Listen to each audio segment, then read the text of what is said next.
Right at this juncture, as Siralun eases us into the 13th series of the show with a reliably labored gag about Brexit, it's important to state that it's not always the biggest dick who gets voted off each week.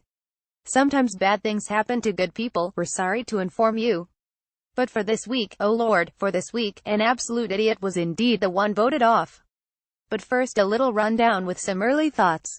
The girls' team was pretty good wasn't it? Despite being named after a pencil, at least they didn't go for Victoria's Secret. Christ alive, they did everything pretty well.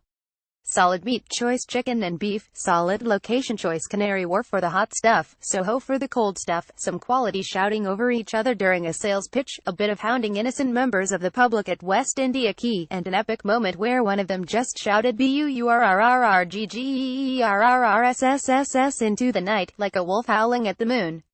Honorable Dick mentions for the girls should go to Siobhan Superwoman apparently and Elizabeth I have size 10 feet and they kick butt who, individually, are already a nightmare but together, are an absolute joy to watch given that they clearly despise each other. Let's hope they're kept on the same team for all our Sakis.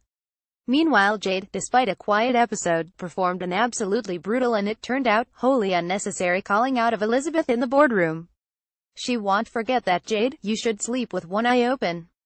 The boys though. Oh god, the boys. What an absolute shambles. Although, given this episode went in the wake of Theresa May's conference speech, somehow not the biggest shambles of the day.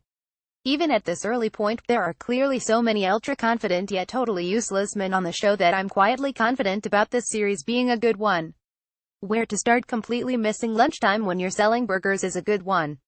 Absolutely classic. Getting the labels wrong and then on a supposedly premium product scrubbing out the organic bit with a bureau is another.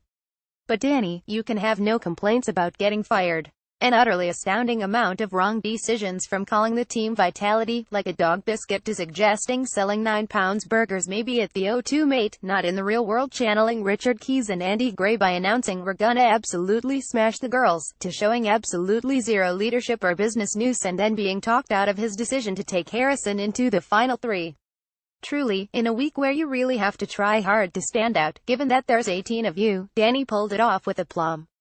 Halfway through, the Dick of the Week award was his. But then redemption.